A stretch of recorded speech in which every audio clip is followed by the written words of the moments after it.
جراح الأمة الثكلى تنادي فهبوا يا بني قومي أسودا أعيدوا للدنا أمجاد عصر.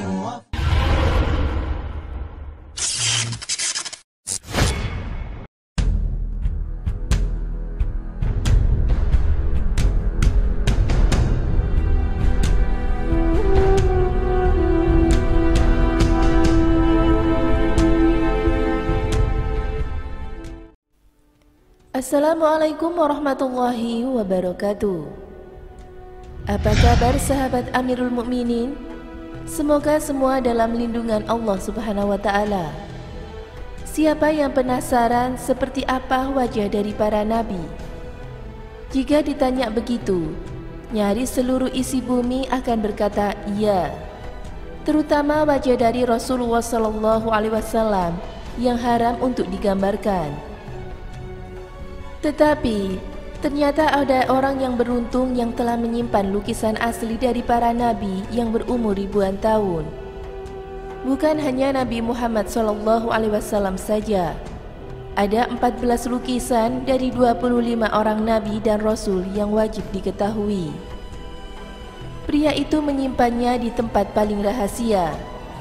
Tak ada yang tahu hingga para sahabat nabi pun bertemu dengannya. Siapakah dia?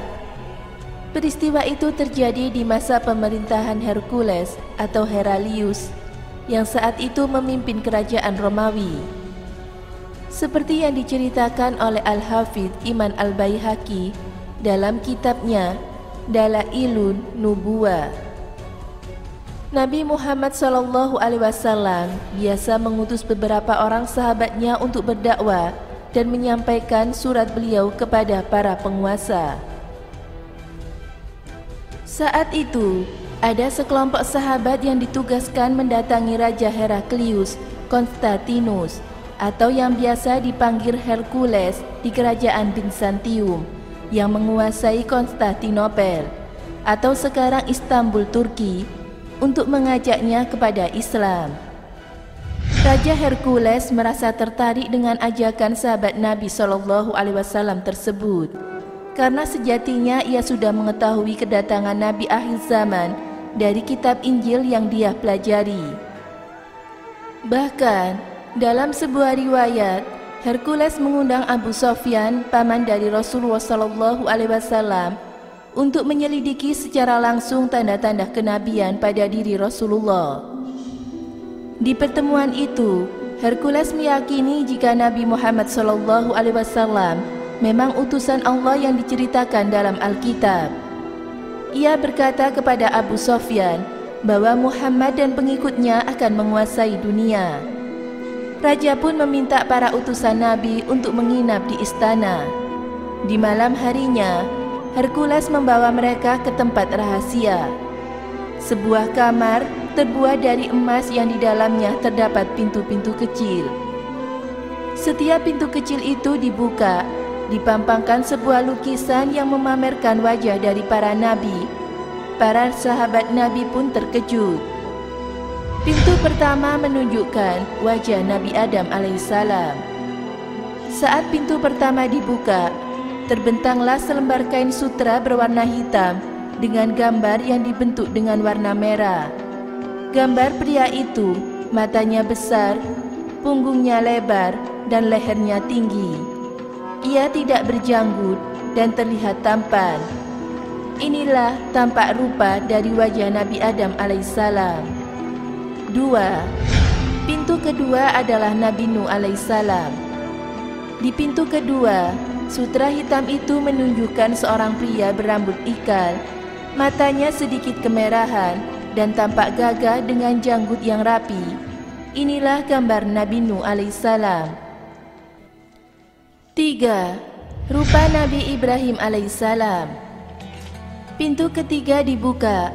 Para sahabat melihat gambar pria itu dengan kulit yang sangat putih.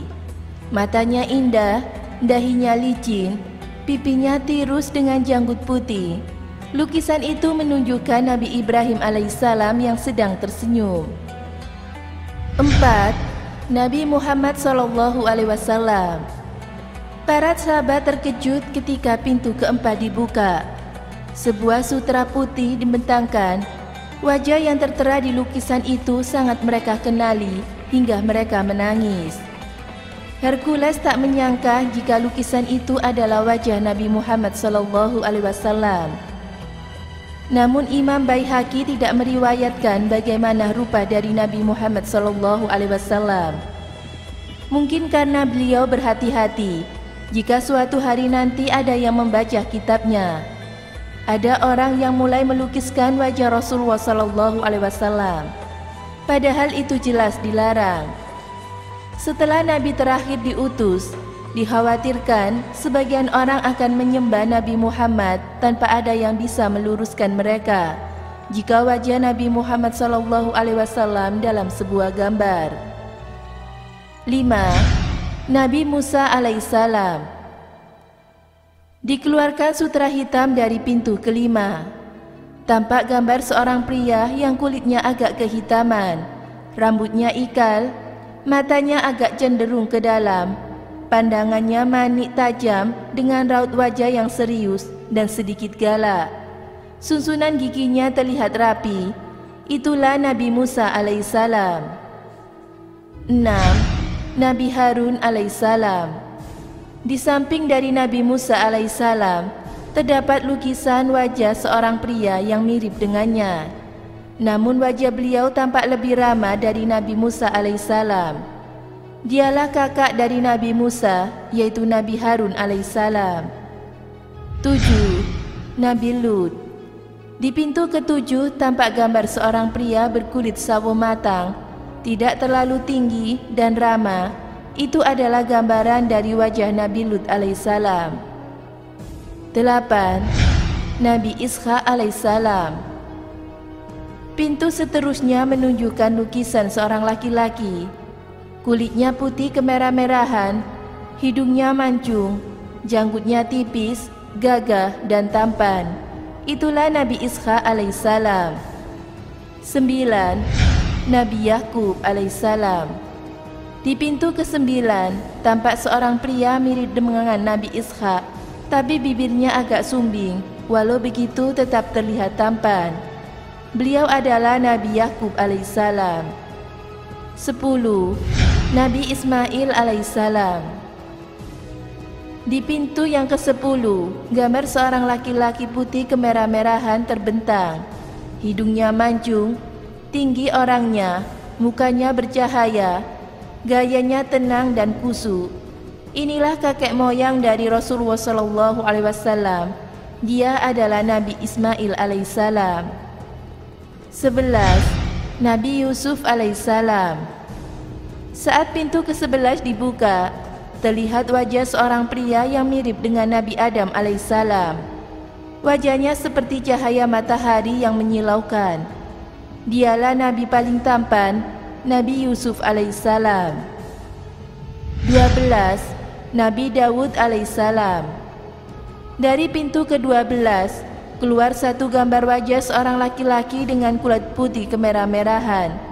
Betisnya kecil, berbadan besar, tidak terlalu tinggi dan membawa pedang di tangannya. Dialah Nabi Dawud alaihissalam. 13. Nabi Sulaiman alaihissalam. Muncul lukisan pria dengan punggung lebar dari balik pintu ke-13. Kakinya panjang dan sedang menunggang kuda. Beliau adalah putra dari Nabi Dawud, Nabi Sulaiman alaihissalam. 14. Nabi Isa alaihissalam. Seorang pria muda, tampan, matanya indah dengan rambut tebal dan janggutnya berwarna hitam, ada di dalam sebuah lukisan di pintu yang ke-14. Lukisan itu menunjukkan gambar dari Nabi Isa alaihissalam. Para sahabat pun bertanya dari mana Hercules mendapatkan semua gambar ini. Hercules berkata, Nabi Adam pernah meminta kepada Allah supaya memperlihatkan bagaimana wajah dari para nabi keturunannya. Lalu Allah menurunkan kepada Nabi Adam lukisan yang memuat wajah para nabi. Nabi Adam alaihissalam pun menyimpannya di sebuah peti, kemudian menguburnya di tempat matahari terbenam. Di zaman Raja Zulkarnain, ia menemukan peti itu dan mengeluarkannya dari tanah, lalu diberikan kepada Nabi Daniel. Hercules bersumpah dia sangat ingin masuk Islam. Namun, ia hanyalah hamba Allah yang terlalu lemah untuk melakukannya. Ia merasa tidak mungkin meninggalkan agamanya karena kepentingan politik. Tidak akan mengizinkan seorang murtad menjadi raja Bizantium. Itu adalah keputusan yang sangat berat baginya dan ia tak sanggup menanggungnya. Akhirnya, sahabat pun pulang ke Madinah, sedangkan Heraklius tetap dalam agamanya yang dulu. Sampai di Madinah, mereka bertemu dengan Sayyidina Abu Bakar. Mereka pun menceritakan kejadian itu kepadanya. Mendengar kisah mereka, Abu Bakar menangis. Betapa kasihannya raja itu. Allah tidak membukakan pintu hidayah kepadanya. Padahal Heraklius memiliki tanda kebesaran Allah di dalam istananya. Berapa banyak orang yang telah masuk Islam, padahal tidak ada satupun lukisan seorang nabi di rumahnya. Masalahnya, di manakah gambar-gambar itu sekarang? Hanya Allah yang tahu. Semoga bermanfaat.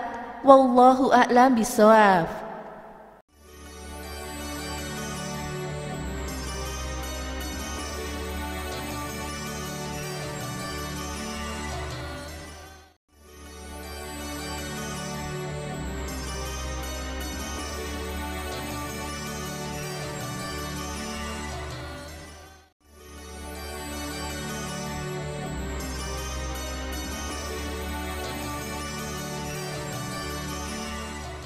Assalamualaikum warahmatullahi wabarakatuh.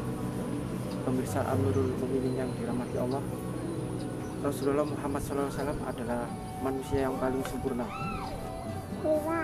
Dalam diri Rasulullah terdapat segala kebaikan yang menjadi tuntunan bagi umatnya. Tidak ada seorang pun zaman sekarang yang tahu fisik Nabi Muhammad SAW. Yang tahu adalah para sahabat dan orang-orang yang hidup sejaman dengan beliau. Tak hanya sempurna dalam fisik, Rasulullah Muhammad SAW adalah sempurna dalam segala hal. Ketika ditanya Aisyah, akhlak Rasulullah seperti apa? Aisyah menjawab, akhlak Rasulullah seperti Al-Quran. Maksudnya semua sifat-sifat yang baik ada pada diri Rasulullah Muhammad SAW. Para ulama salaf menggolongkan bahwa manusia terbaik adalah Nabi Muhammad, setelah itu para nabi dan rasul, dan setelahnya adalah Abu Bakar As-Siddiq, Umar bin Khattab, Utsman bin Affan, dan Ali bin Abi Thalib. Semoga memberi manfaat. Wassalamualaikum warahmatullahi wabarakatuh.